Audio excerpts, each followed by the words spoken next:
नमस्कार। कश्मीरी पंडितों के नरसंहार पर बनी फिल्म द कश्मीर फाइल्स जब से सिनेमाघरों में रिलीज हुई है, तब से ही डायरेक्टर विवेक अग्निहोत्री सुर्खियों में है। हाल ही में दिल्ली के मुख्यमंत्री अरविंद केजरीवाल ने द कश्मीर फाइल्स को टैक्स फ्री करने के खिलाफ विवादित बयान दिया था। केजरीवाल ने कहा था कि द कश्मीर फाइल्स को टैक्स फ्री करने की मांग करने वाले बीजेपी विधायकों को फिल्म यूट्यूब पर अपलोड कर देनी चाहिए। ऐसा करने से सभी लोग मुफ्त में फिल्म का आनंद ले पाएंगे।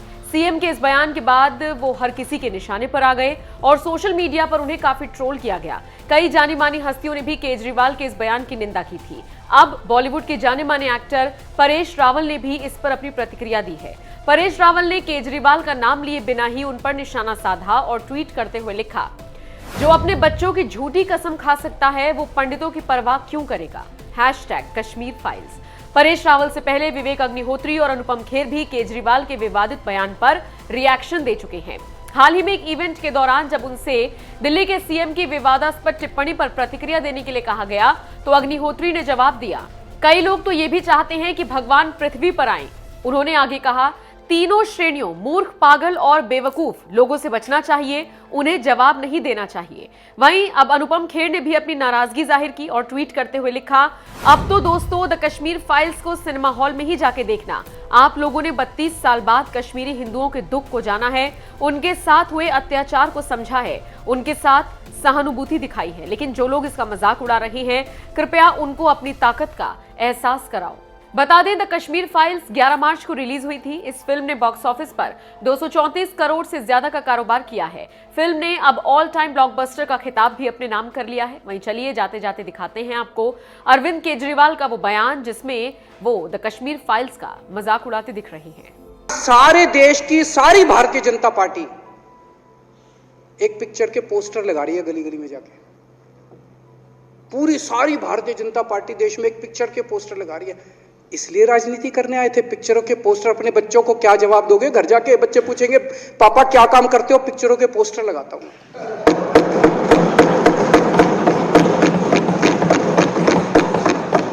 8 साल केंद्र सरकार चलाने के बाद अगर किसी देश के प्रधानमंत्री को विवेक अग्निहोत्री के चरणों में शरण लेनी पड़े तो इसका मतलब उस प्रधानमंत्री ने 8 साल में कोई काम नहीं किया। 8 साल खराब कर दिए। बताओ, विवेक अग्निहोत्री के चरणों में उनको शरण लेनी पड़ रही है, बचा लो बचा लो बचा लो। अगर किसी प्रधानमंत्री को कह रहे हैं कश्मीर फाइल्स टैक्स फ्री करो, अरे यूट्यूब पे डाल दो, फ्री हो जाएगी। टैक्स फ्री क्यों करा रहे हो? इतना ही तुमको शौक है, विवेक अग्निहोत्री को बोलो यूट्यूब पे डाल देगा, सारी पिक्चर फ्री है, सारे जने देख लेंगे एक ही दिन के अंदर। टैक्स फ्री की क्या जरूरत है? यूट्यूब पे क्यों नहीं डाल? कल एक मैंने अखबार में पढ़ा, हरियाणा के अंदर एक भारतीय जनता पार्टी का ही एक एमएलए था। उसने कहा आज मैं पार्क के अंदर इसकी फ्री स्क्रीनिंग करूंगा। तुरंत विवेक अग्निहोत्री का ट्वीट आया खट्टर साहब के, खट्टर साहब देखो ये फ्री में कर रहा है, इसको बोलो टिकट लेके करेगा। भाई साहब, कश्मीरी पंडितों के नाम पे कुछ लोग करोड़ों रुपए कमा रहे हैं और तुम लोगों को पोस्टर लगाने का काम दे दिया। आंखें खोलो, क्या कर रहे हो तुम लोग? वो करोड़ों कमा गया, कश्मीरी पंडितों के नाम पे करोड़ों कमा गया और तुम लोग पोस्टर लगाते रह गए। क्या हाल बना दिया तुम लोगों का यार। आंखें खोलो तुम लोग।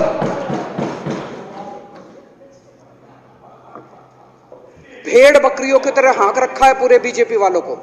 भेड़ बकरियों की तरह हाँक रहे हैं। एक दिन बोले 3 का कृषि कानून लेके आए हैं, बहुत शानदार है, और फिर नीचे मैसेज आया, भाई सारे जने तारीफ करो मोदी जी की। सारे बोले वाह मोदी जी वाह, क्या मास्टर स्ट्रोक है। और मेरे को याद है इसी सदन के अंदर इन लोगों ने उन 3 कानूनों की खूब तारीफ की थी। बोले क्या मास्टर स्ट्रोक है और क्या शानदार कानून लेके आए। 1 साल के बाद फिर आया, भाई 3 कानून वापस ले लिए, बोलो फिर तारीफ करो मोदी जी की, भाई कानून बेकार थे मोदी जी। क्या इसी सदन के अंदर इन लोगों ने इतनी बेशर्मी, दिमाग पे ताला लगा रखा। इन्होंने कहा वाह मोदी जी वाह, क्या 3 कानून खराब थे आपने वापस ले लिया, देश को बचा लिया। क्या मास्टर स्ट्रोक, ये क्या हाल बना दिया आप लोगों का यार। फिर थोड़े दिन बाद बोले भाई दारू की दुकानों के खिलाफ करो, फिर सारे जने दारू की दुकान बंद करो, दारू की।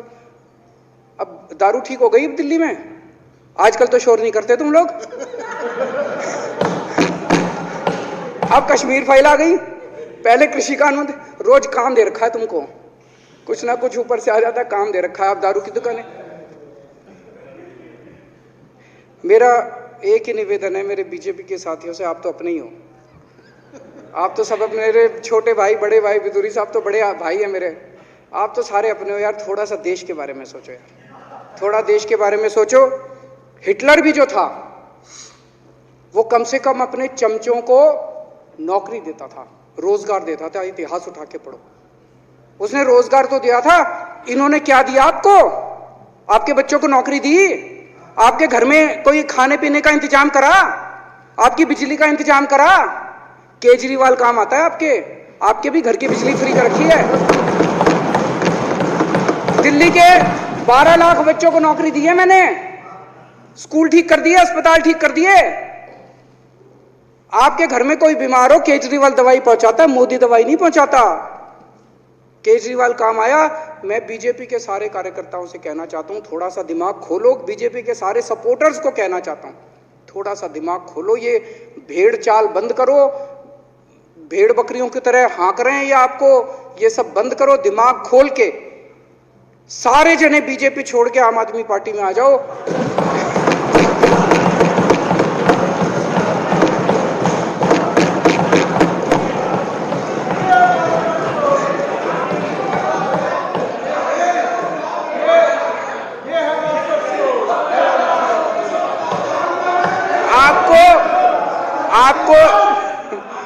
आपको इज्जत मिलेगी, सम्मान मिलेगा। आपसे कतई झूठे नारे नहीं लगवाएंगे। राष्ट्र निर्माण में आपको साथ लेंगे, हम राष्ट्र निर्माण करेंगे आपके साथ मिलकर। ये पोस्टर भी नहीं लगवाएंगे झूठी फिल्मों के। और जो भी करना हो, कम से कम यार ये पिक्चर का प्रमोशन करना तो बंद करो। ये गंदे लगते हो तुम लोग, अच्छी शोभा नहीं देता आप लोगों को। यार आप अच्छे आदमी हो, कुछ करने आए थे राजनीति में, कहां पिक्चर के पोस्टर और प्रमोशन करने में लगा दिया। कल एलजी साहब की स्पीच पूरे देश ने सुनी। एलजी साहब को एक तरह से केंद्र सरकार का नुमाइंदा माना जाता है। एलजी साहब ने भी हमारी सरकार की कितनी तारीफ करी। 50% जीडीपी 5 साल के अंदर बढ़ गया। भारत में आज तक कभी किसी राज्य का नहीं हुआ। इतने शानदार काम दिल्ली सरकार ने किए हैं कि केंद्र सरकार द्वारा नियुक्त एलजी साहब ने भी दूसरी सरकार की, आम आदमी पार्टी की सरकार की भूरी भूरी शब्दों में तारीफ की। मैं एलजी साहब का बहुत बहुत शुक्रिया अदा करना चाहता हूं और इस धन्यवाद प्रस्ताव का समर्थन करता हूं।